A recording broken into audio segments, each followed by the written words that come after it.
지금 이제 우리 사회에서 금산분리라는 말이 상당히 이제 유행을 하고 있는데요. 이게 제 기억으로는 DJ 정부 한 중간 정도부터 이 말이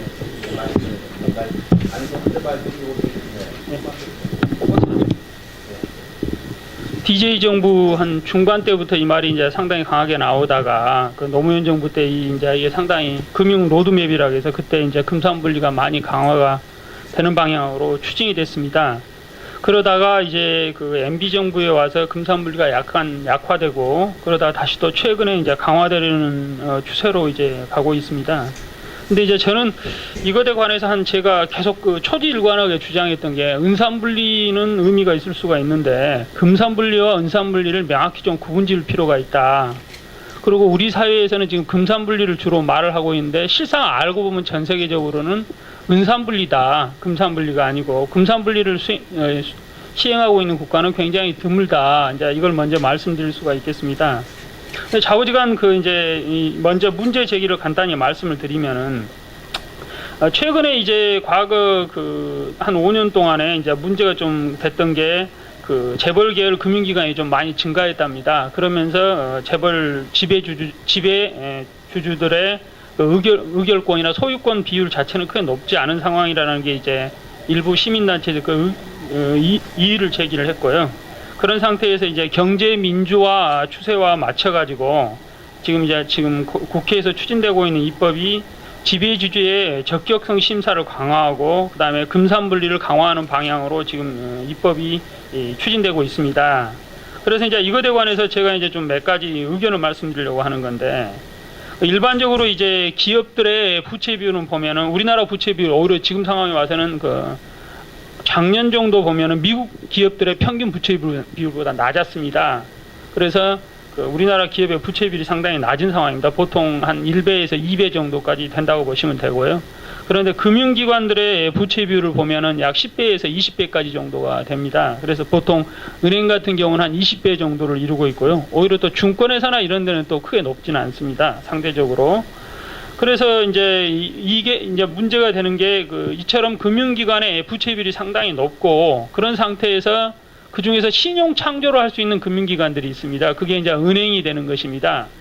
예, 그런 기관들에 대해서 예를 들자면은 소유나 지배권을 통제를 하지 않으면은 이제 이해상충이라든지 경제력 집중이라든지 불공정 거래 같은 게 많이 발생할 수가 있다. 뭐 이런 문제가 제기돼 가지고 미국 같은 경우 보면은 1956년도에 뱅크홀딩 컴퍼니 액트라는 게 만들어집니다.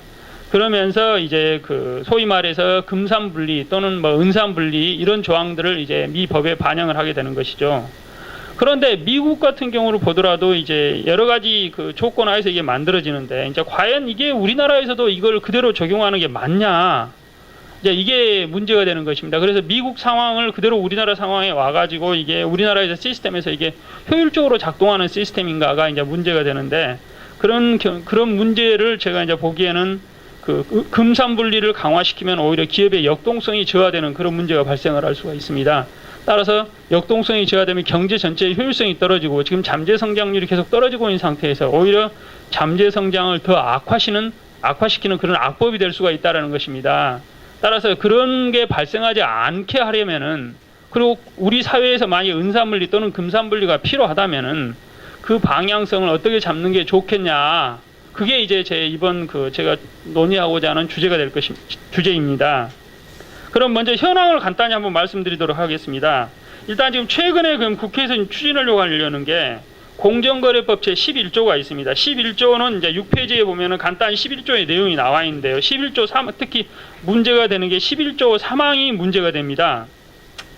그래서 원칙적으로 이제 공정거래법 11조 3항에 따르면은 특수관계인을 포함해서 어떤 재벌 계열 금융기관이 특수관계인 지분까지를 포함시켜서 이게 자기 지분은 물론이고 특수관계인 지분까지 포함시켜서 어떤 재벌 계열 금융기관이 소유하고 있는 어떤 산업자본 또는 뭐 어떤 기업이 있다면은 그 기업에 대해서 의결권의 15% 이상을 초과해서 행사할 수가 없다라는 게 발행 주식수의 15%입니다. 그걸 한도를 두는 것입니다.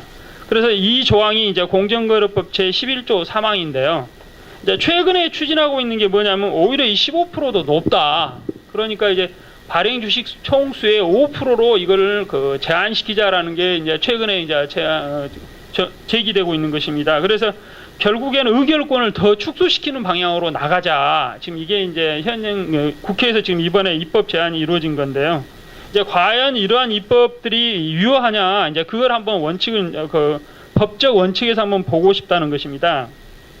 그래서 결국에는 이제 그 지금 국회에서 추진하고 있는 것은 아주 적대적 M&A라는 아주 특수한 경우에만 그 일반적으로 좀 그 완화시켜 주겠다. 그래서 지금은 일반적으로 100분의 15인데 앞으로는 이것을 조금 더 강화시켜서 원칙적으로 100분의 5로 하되 특수 관계인 지분을 가끔 M&A나 적대적 M&A가 심한 경우에 10%까지 인정을 해줄 수도 있다라는 게 지금 현행 지금 제안되고 있는 입법안인 것입니다. 그래서 이제 이게 지금 이런 법적 조치가 이제 유효한가를 먼저 이제 고려할 필요가 있는데요. 가장 먼저 이제 문제가 되는 게 공정거래법 조항에 의결권 제한을 넣는 게 맞느냐, 이제 이 문제가 제기가 될 수가 있습니다. 그래서 이 기존의 다른 공정거래법에서 기업 결합을 인정을 하고 있는 상황인데 기업 결합은 인정하고 나서 그 다음에 이제 적대적 M&A나 이런 중대한 의사결정을 함에 있어서 의결권을 제한시키는 것이거든요. 그러면 기업 결합을 허용하고 나서 의결권 제한을 하는 게 의미가 있는 건가? 이게 이제 첫 번째 문제가 제기가 되고요. 그 다음에 두 번째 문제가 제기가 되는 게 의결권 제한이라는 그 법적 조항을 공정거래법에 집어넣는 게 맞는 것인가? 이게 이제 문제가 제기가 될 수가 있습니다. 그래서 결국 이제 이게 문제점인데 이제 간단히 한 6페이지의 문제점을 보시면은 이제 일단은 외국 사례를 한번 좀 보면서 이야기를 해보도록 하겠습니다. 이제 금산분리 원칙이 강하게 시행되는 미국 경우에도 자세히 보시면은 그 산업자본의 은행업 경험은 허용되지 않고 있습니다. 그것도 이제 미국에서는 일반적으로 그 컨트롤이라는 개념을 도입을 하는데요. 그 지배주주라는 개념을 도입을 하는데 그 지배 쪽에다가 어떤 방식으로 하냐면은 지배 개념을 어떤 사람이 지배 개념을 가지고 있다를 집어넣고 그 다음에 그 지배권자에 대해서 어떤 책임을 부여를 하는 시스템으로 구성이 되어 있습니다. 그러니까 원칙적으로 어떻게 해서는 안 된다라는 걸 집어넣고 나서요. 그 다음에 세법에서 그걸 또 추가로 이제 처리하는 방식으로 이제 만들어 놓는 것이죠. 그런데 이제 어떻게 되어 있냐면은 미국 같은 경우에 그 의결권 제한 자체를 일반적으로는 하지 않고 소유권 제한을 하는 것입니다. 소유권을 얼마까지로만 제한한다가 돼 있고 의결권 제한까지는 안 들어가 있는데요. 우리나라 같은 경우는 재미있는 사례인 게 소유권 제한에다가 추가로 의결권 제한이 돼 있는 것이죠. 그래서 소유권 및 의결권 제한은 은행 관련 법에서는 은행 관련 법에도 있고 그 다음에 공정거래법에서 추가로 또 의결권 제한을 하고 있는 것이죠. 그래서 이제 그런데 이제 문제가 되는 게 뭐냐면 미국 같은 경우를 보더라도 그 어떤 식이냐면 그 금융기관들은 상호 출자가 굉장히 많습니다. 그러니까 상호 출자가 굉장히 많고 그 다음에 그 독일 같은 사례를 보면은 독일은 어떻게 돼 있냐면은 은행 산업 자체가 이제 그 소위 말해서 그 대리권을 부여를 받아가지고 산업자본에 대해서 의결권을 행사하는 경우가 굉장히 많다는 것입니다. 즉 의결권의 대리 행사 제도가 굉장히 많이 활성화가 되어 있는 것입니다. 그래서 미국 같은 경우도 실질적으로는 이게 의결권의 대리 행사가 일반적으로 그 허용이 되고 있는 것입니다. 그러니까 의결권 자체를 그 제한하는 조항들은 거의 없다라는 것입니다. 그러면 그리고 또 재밌는 건 뭐냐면 미국 같은 경우 그 금융 지주회사라는 개념이 이제 2000년 초반에 도입됐는데요. Financial Holding Company라는 겁니다. 그러니까 그 전까지는 뱅크 홀딩 컴퍼니만 있었던 거죠. 그러다가 2000년 초반에 Financial Holding Company라는 개념을 도입을 하는데 이 Financial Holding Company 자체가 뭐냐면은 은행 지주회사로서의 Financial Holding Company인 겁니다.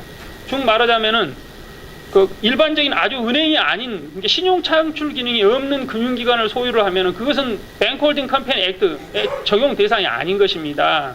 그런데 이제 그 우리나라 같은 경우는 어떻게 되냐면 금융지주회사법을 만들어 가지고 그 은행지주회사를 별개로 금융지주회사라는 개념을 지금 가지고 있는 것이죠. 그러면서 어떤 그 회사가 금융지주회사의 범주에 들어가면은 그 금융지주회사에 따른 대주주의 적격성이라든지 그러니까 책임 조항이 다 발동을 하는 거죠. 그러면서 여러 가지 이제 규제가 가해지는 거죠. 그래서 기본적으로 우리나라 법 구조는 어떻게 되냐면 금융지주회사라는 것은 인가를 받아야 되고 인가를 받고 난 다음에도 대주주의 적격성 심사가 아주 강하게 받을 때는 물론이고 받은 이후에도 그걸 보고 다이내믹 피드 앤 프로퍼 테스트라고 그러는데 다이내믹 피드 앤 프로퍼 테스트가 계속 작동하는 시스템을 만드는 것입니다. 그래서 물론 이게 나쁜 거라고는 할 수는 없는데 자우장 우리나라 법제는 그 미국 법제보다 훨씬 더 강화된 그 금산분리 조항을 가지고 있다. 이렇게 말씀드릴 수가 있습니다. 그래서 예를 들자면 미국을 보면은 이제 워렌 버핏 같은 경우에 보험회사하고 산업을 같이 운영을 합니다. 즉 말하자면 미국 같은 경우는 그 보험회사를 운영하는 경우에는 그 산업과 그 금융을 분리시키는 조항을 강하게 적용을 하지 않습니다. 즉 미국 같은 경우는 보험회사법은 일반적으로 그 주법에 적용을 받습니다. 공통법이라기보다는 그걸 보고 이제 블루스카이 로라고 그러는데요. 그 주법에 주로 적용을 받는 방식으로 돼 있고, 근데 우리나라 같은 경우는 이제 일반적으로 금융지주회사법 내에서도 보면은 보험지주회사라는 개념을 도입을 해서 별도로 또 규제를 가하고 있는 것이죠. 그런데 일반적으로 보험업의 경우에는 이 신용 창출 기능이 없습니다. 일반적으로 은행과 다르게. 그래서 그리고 또 더욱이 또 보험회사는 책임진비금 제도라는 게 발달되어 있습니다. 그래서 보험 계약자의 돈이 들어오면은 그걸 부채로 간주를 해가지고 굉장히 강한 규제를 가합니다. 그 다음에 또 뭐냐면 위험관리 규제라 해서 RBC 규제라는 게 또 있습니다.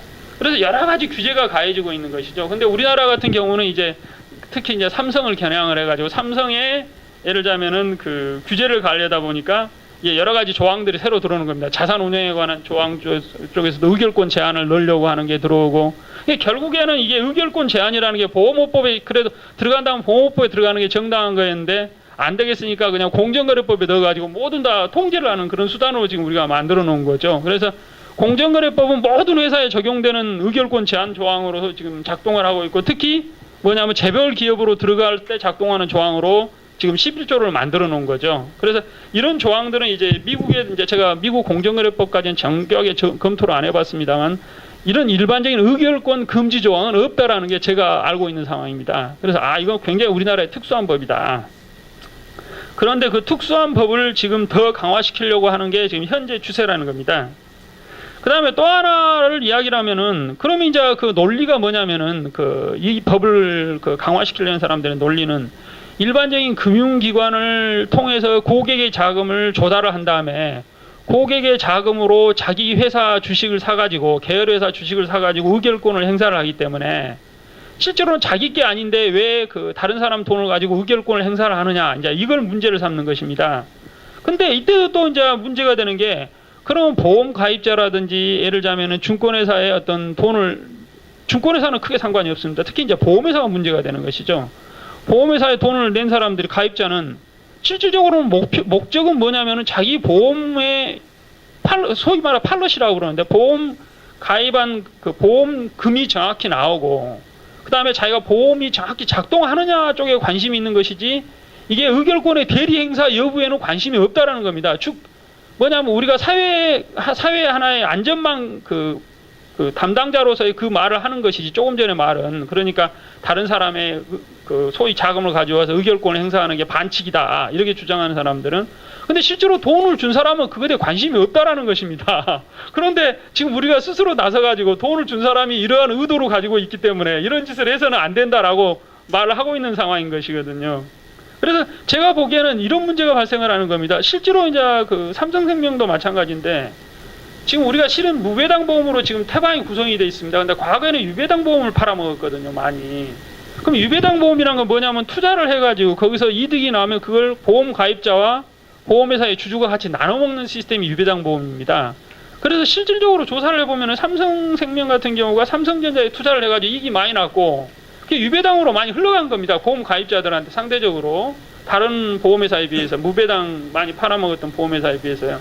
근데 문제는 뭐냐면 우리가 2000년대 이후로 유배당 보험을 많이 안 팔아먹었습니다. 거의 없애버린 겁니다. 그래서 결과적으로 삼성전자에 투자한 이득은 전부 다 주주한테 가버린 거죠. 그래서 그것에 대해서 이제 오히려 문제를 이제 삼는 것인데, 제가 드리려는 말씀은 기본적으로 보험에 가입한 사람들은 자기 보험을 자기가 혜택을 받고 그 다음에 그거로부터 어떤 이득이 있었으면 그 이득을 받냐 못 받냐에 관심이 있는 것이지, 의결권을 제한하냐 안 하냐에는 기본적으로 관심이 없다라는 것이죠.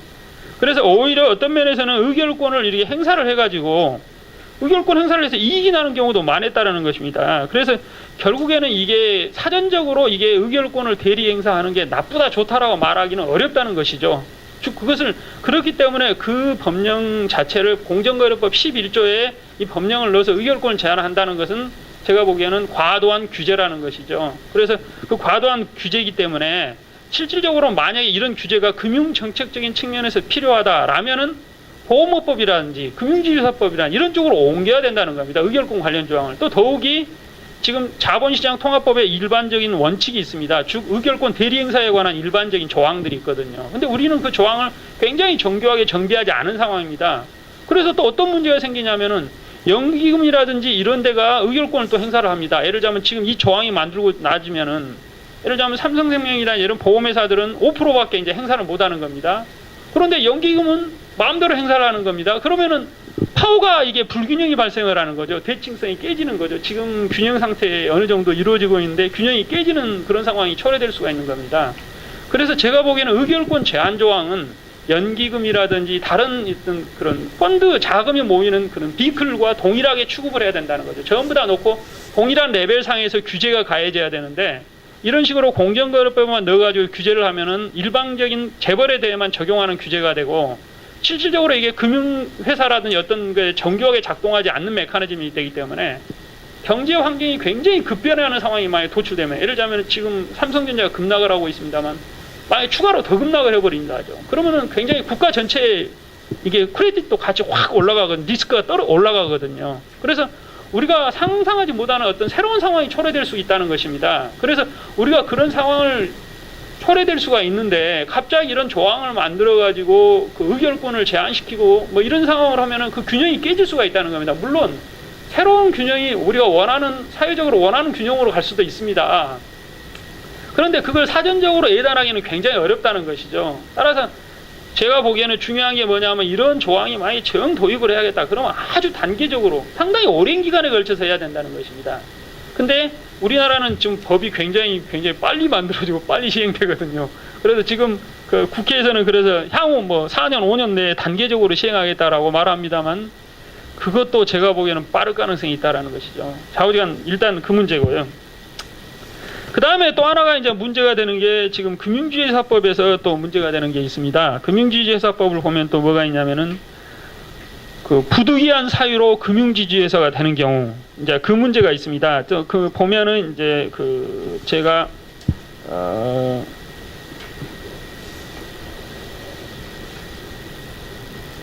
금융지주회사법 제24조 7페이지를 보시면은 밑에 부분에 나옵니다. 그 24조가 있고 그 다음에 지금 여기 제가 조항을 또 놓는 게 있는데 6페이지 보시면 금융지주회사법 제2조와 제5조의 2를 보면은 어떻게 되어 있냐면 부득이한 사유로 금융지주회사가 되는 경우에는 4개월 이내에 그 요건을 해소해라 또는 금융지주회사로서의 인가를 받아라 라는 조항이 있습니다. 아니 그러면 부득이한 사유로 갑자기 금융지주회사가 돼버렸는데 이제 대표적인 사례가 에버랜드입니다. 자기도 모르는 사이에 갑자기 금융지주회사가 돼버린 겁니다. 그리고 나서 통보를 받은 겁니다. 너 금융지주회사다. 그러니까 4개월 이내에 이걸 해소를 해라 그러는 것입니다. 그러면 굉장히 복잡한 상황에 이제 처하게 되는 겁니다. 4개월 이내에 지분을 처분을 하든가 아니면은 뭐 새로운 뭐 투자자를 도입을 해가지고 뭐 지배구조를 좀 조정을 하든가 이런 상황에 이제 봉착하게 되거든요. 그래 지금 문제가 뭐냐면은 그 소위 말해서 이 경과 규정인데요. 그 미국에서는 세이프 하버 조항이라고 해서 이걸 많이 만들어져 있는데 이걸 갑자기 4개월 만에 하라는 것은 너무 빠르다는 겁니다. 왜냐하면 만에 하나 지분을 처분해야 된다면은 공개 시장에서 4개월 이내에 지분 처분을 한다면은 이미 정보가 다 노출이 되어 버립니다. 자기가 지분 처분을 해야 되는 정보가 노출이 되어 버렸기 때문에 시장에서 그걸 이용해서 소위 말해서 사람들이 전부 다 매매를 하게 되는 것입니다. 그래서 아주 극단적인 상황에 들어가 버리면은 아주 이상한 상황이 벌어지고 그런 상태에서 이걸 해결하려다 보니까 또 새로운 예외를 이상하게 만들어가지고 갑자기 또 허용을 해줘야 되고 갑자기 이제 막 예외를 갖고 계속 그런 상황이 반복이 되는 겁니다. 그래서 지금 이 금융지주회사법도 문제가 뭐냐면은 자기가 금융지주회사가 아니었는데 갑자기 조그만 회사, 재벌뿐만이 아니라 조그만 회사도 느닷없이 금융지주회사가 또 돼버리는 겁니다. 그러다 보니까 안 되겠으니까 이제 또 뭐 시행령이라 이런 또 이제 이상한 걸 만들어서 계속 집어넣고 있는 그런 상황이 발생하는 거죠. 그래서 제가 보기에는 결국에는 이 모든 게 결국에는 우리 이 사회 전체의 효율성을 떨어뜨린다. 제가 보기에는. 그래서 그러면은 어떤 식으로 그러면 제도를 고치는 게 좋냐. 이제 그게 8페이지에서 논하고 있습니다. 그래서 제가 이제 논하는 것은 뭐냐면은 일단 공정거래법 11조에 의결권 제한 조항을 넣은 것은 일반적으로 맞지 않다. 정 그렇다면은 소유권 제한으로 넣어라. 예, 제가 이제 그걸 주장하는 거고요. 의결권 제한 관련 규정은 뭐냐면은 정 그렇다면 의결권 제한을 하고 싶다. 그러면 자통법에 집어넣으라는 겁니다. 자통법에 집어넣어가지고 처리하는 게 좋다. 그래서 연기금이라든지 이런 데 모든 다른 기관과 형평성을 맞춰주는 게 필요하다. 그래야지만이 결국에는 경영의 자율성이 어느 정도 확보가 된다. 그래서 자통법에 넣어가지고 이해상충 문제라든지 또 이해상충에 따른 손해배상 문제라든지 그 다음에 자산운용 시 투자의 유형 관련 조항을 정비하든 이런 식으로 정교하게 정비하는 게 필요하지 의결권을 무조건 정비하는 것은 사전적으로 정비하는 것은 문제가 있다. 따라서 사후 규제 중심으로 나가는 게 좋다라는 게 이제 제 의견이고요. 그 다음에 조금 전에 말씀드린 것처럼 금융지주회사법에서 4개월 이내에 정비해라. 이것도 너무 조항이 세다는 겁니다.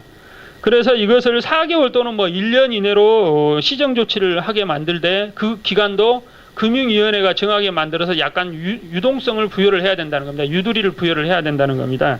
그래야지 이 급변하는 경제 환경에 우리가 효과적으로 대처할 수가 있다.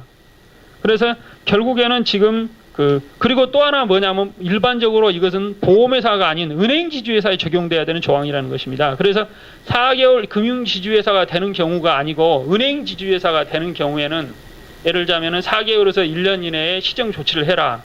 그리고 보험지주회사가 되는 경우에는 실질적으로는 그것은 제가 보기에는 시정조치가 없어도 되는데 시정조치가 필요하다.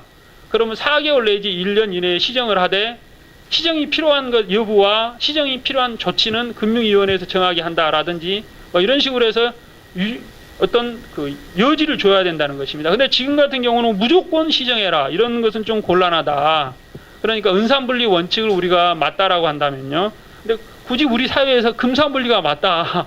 그러니까 무조건 4개월 이내에 시정을 해야겠다. 아니면 지금 현행 조항이 맞다라는 것입니다. 근데 그것은 자기 가치의 문제라는 것입니다. 근데 제가 누누이 말씀드린 것처럼 그것은 오히려 다른 법령으로 처리할 문제지 공정거래법으로 처리할 문제가 아니다. 그 다음에 굳이 신용 창출을 하는 영업권을 부여하는 은행업의 경우에는 은산분리가 많이 유용할 수가 있는데 만약에 금산분리가 정 필요하다. 그러면은 제가 보기에는 차라리 세법이나 이런 걸 조절하는 게 더 낫다라는 겁니다. 기업 결합에 대해서 예를 들자면은 입금 산입이나 송금 산입에 대해서 규제를 좀 가하면 되거든요. 그러면 스스로 기업들은 자기가 손해니까 그게 안 들어가는 것입니다. 근데 지금 같은 조항은 뭐냐면 무조건 일단 하지 마라. 그리고 하고 나니까 반칙이 일어나면은 봐주는 반칙식으로 계속 법이 운영되고 있으면은 오히려 법치주의에도 안 맞다. 그 다음에 경영의 자율성이라는 역동성에도 안 맞다라는 게 제 의견인 것이죠. 그래서 결국에는 제가 이제 말씀드릴 결론은 뭐냐면은 자본주의 사회라는 게 효율적으로 작동하려면은 결국에는 가격 메커니즘이 효과적으로 작동을 해야 된다는 것입니다.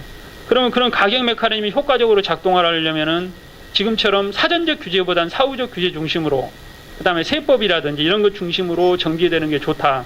따라서 공정거래법 제11조는 폐지하는 게 저는 좋다라고 하는 게 제 의견인 것이죠. 그래서 강화시킬 게 아니고 아예 폐지해야 된다라는 게 제 의견인 것입니다. 네, 감사합니다.